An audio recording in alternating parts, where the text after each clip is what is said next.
Hi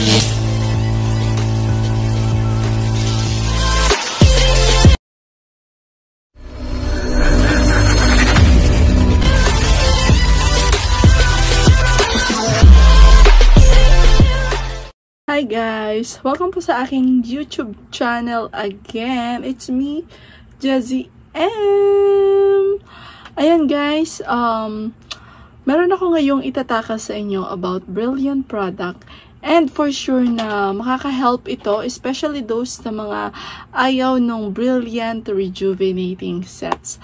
So if you are interested to watch this video, and if gusto mong malaman kung ano ba yung information about sa product na ito ng Brilliant, so keep on watching guys. Okay, before po tayo dumiretso sa ating pinakang topic, first of all, isa ka ba sa Brilliant user? Or isa ka ba sa mga ayaw gumamit ng Brilliant Rejuvenating Set? So, kung isa ka nga sa sinabi ko, keep on watching lang kasi may matututunan ka dito sa aking video. Brilliant Rejuvenating Set is medyo mahapdi talaga siya. Hindi medyo. As in, mahapdi talaga siya sa umpisa. Like, in the stage of mga kung first timer ka kay Brilliant Rejuvenating Set. Kasi, etong sinasabi ko ngayon guys, ito yung base dun sa aking naging experience. Kasi ako gumamit din ako ng Brilliant Rejuvenating Sets. So, I think mga around first month ko nung paggamit ng Rejuvenating Set ni Brilliant. Pero talagang, alam nyo guys, masakit talaga siya, as in mahapdi siya. Sa una, sa first day ng paggamit mo nun, wala ka pang mararamdaman kasi nga first day mo pa lang. Pero once na makalipas na yung, I think, mga 4 to 5 days, yung nag-i-start na siya na parang nagpipil, I swear guys, mahapdi, as in mahapdi talaga kapag kapag nasa mga 4 to 5 days na siya, kasi yan yung days na nag-i-start na yung peeling process kapag gumagamit ka ng rejuvenating sets. Ang aking point is, kung ayaw mo nung ganon na mahapdi or masakit sa mukha na rejuvenating set, pero gusto mo pa rin, Brilliant yung brand na gagamitin nyo. Ngayon guys, ituturo ko sa inyo and pwede kayong mamili dito. Kasi hindi siya mahapdi sa mukha and very mild lang siya guys. And hindi siya mahapdi kapag ina-apply nyo. And also during the process, even 4 to 5 days, hindi siya ganun kahapdi. And take note guys, Brilliant product din ito. So kung ayaw mo na malayo sa Brilliant product, so ito yung ituturo ko sa inyo na product ni Brilliant na makakatulong sa inyo kung talagang gusto nyo po na maka-achieve ng glassy skin pero hindi nasasaktan ang muka. So ito yun guys ha. Ito po ang ating whitening facial set ni Brilliant and ang kanyang Brilliant Tomato Set. So, eto guys, dalawang klase ng set ito, pero almost the same yung kanilang effectiveness. So, ano nga bang pagkakaiba ng dalawang set na ito ni Brilliant? Okay, unahin natin si Whitening Facial Set. Alam nyo guys, etong si Whitening Facial Set, eto po is maintenance doon sa mga gumagamit na ng rejuvenating set. So, I think familiar na sila dito dahil once na gumamit ka ng Brilliant Rejuvenating Set, after 1 month, kailangan mong i-rest yung mukha mo and magsiswitch ka na dito kay Whitening Facial Set ni Brilliant. Pero, kung gusto mo naman na tuloy-tuloy yung paggamit mo ng rejuvenating set or hindi ka pa contented dun sa, halimbawa marami kang pimples and then gumamit ka ng Brilliant rejuvenating set and then hindi ka pa contented kasi meron pang naiiwang mga pimples, then that's the time pwede ka mag-extend ng another 1 month of use ng Brilliant rejuvenating set. The highest set na pwede mong magamit is 2 sets na po na consecutive kay Brilliant rejuvenating set. Pero after po nun, so mag-switch ka na po dito kay whitening facial set. Kasi nga po, mababakbak ng sobra yung mukha nyo, ninipis ng ninipis, mapoprone po kayo sa mga pekas, lalo na po kapag kayo ay natamaan ng matinding init ng araw. So yun na nga, back to our topic. Sa mga ayaw po na mag-Brilliant rejuvenating set kasi nga mahapdi, ito po yung sagot sa inyo guys. Ito pong Brilliant whitening facial set. This is very mild lang po. And then, alam nyo po guys, ito po is consist also ng soap. Meron na rin po siyang sunscreen. Meron na ding whitening facial cream. And meron na ding toner. At alam nyo guys, yung toner nito ay sulit na sulit. Kasi yung toner niya po is big size na po. Big size na po yung toner niyan. And also, yung process ng paggamit niya po. Ganon din. So, direction for use. Ayan po, nakalagay naman dito sa likod ng box.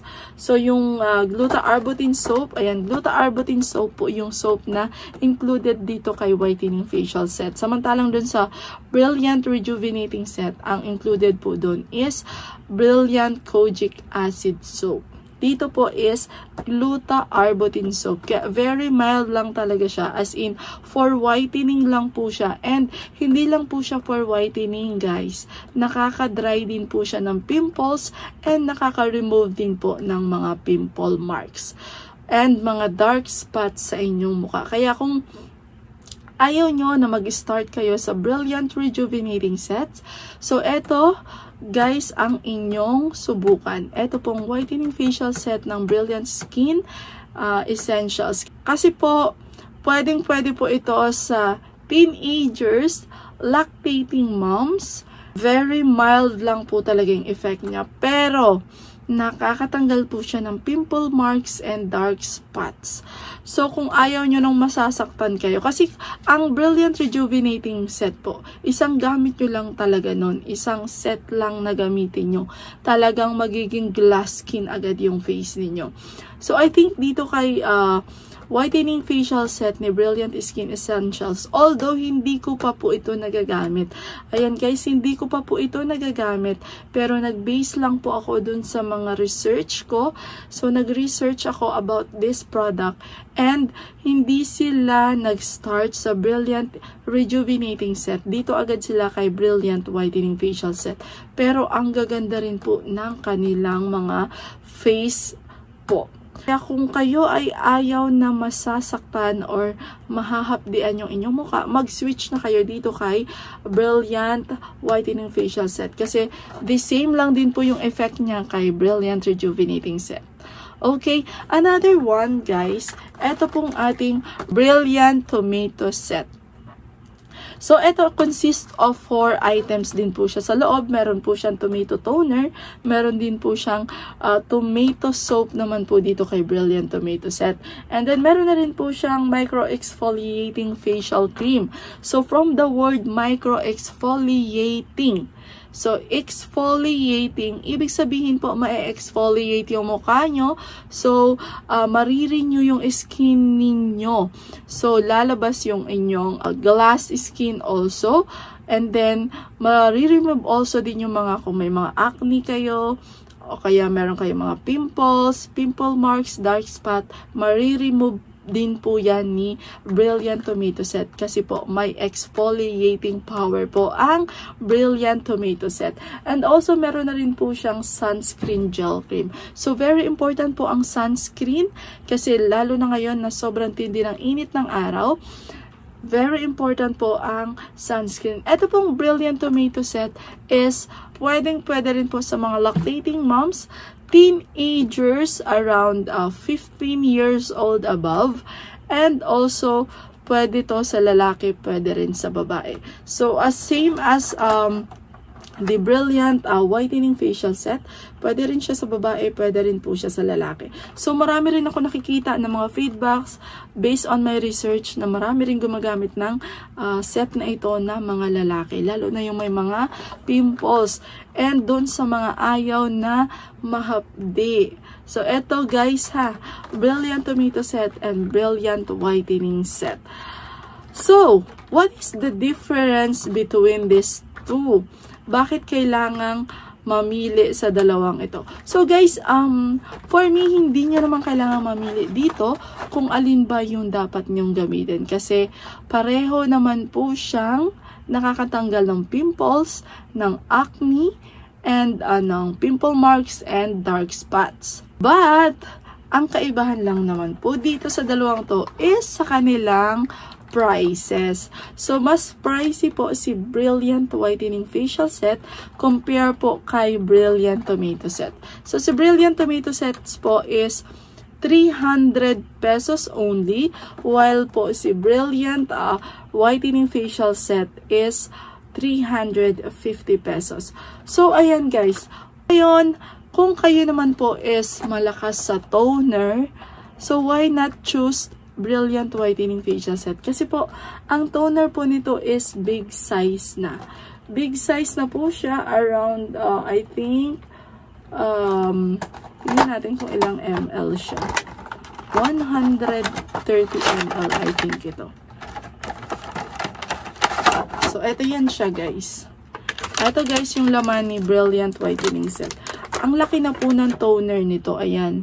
120 ml na po yung toner ni Brilliant Whitening Facial Set. So, 120 ml na po siya. Ibig sabihin, double the size ng toner ng Brilliant Tomato Set. So, ang Brilliant Tomato Set po kasi is 60 ml lang po yung toner niya. Mas makakatipid kayo kung ang gagamitin nyo po ay ang Brilliant Whitening Facial Set. Kasi, mas malaki po yung toner niya. Pero, syempre nakadepend po sa inyo yan kung saan po kayo magiging hiyang. So, ayan, mamili na lang kayo kung kay Brilliant Tomato Set kayo or kay Brilliant Whitening Facial Set. As long as hindi masasaktan ang inyong mga muka. So, yun lang guys. Yun po yung aking vlog for today. And I hope na may natutunan kayo ngayon sa aking vlog. So, kung ayaw nyo pong nahahapdian or nasasaktan yung inyong mga muka, so, gumamit na lang po kayo ng ating Brilliant Whitening Facial Set or kay Brilliant Tomato Set. Kasi nakakatanggal din po siya ng mga pimple marks, dark spots, and acne. So yun guys, I hope na magkita-kita ulit tayo sa aking mga susunod pang vlog. Thank you so much for watching. Jessie M signing off. Bye!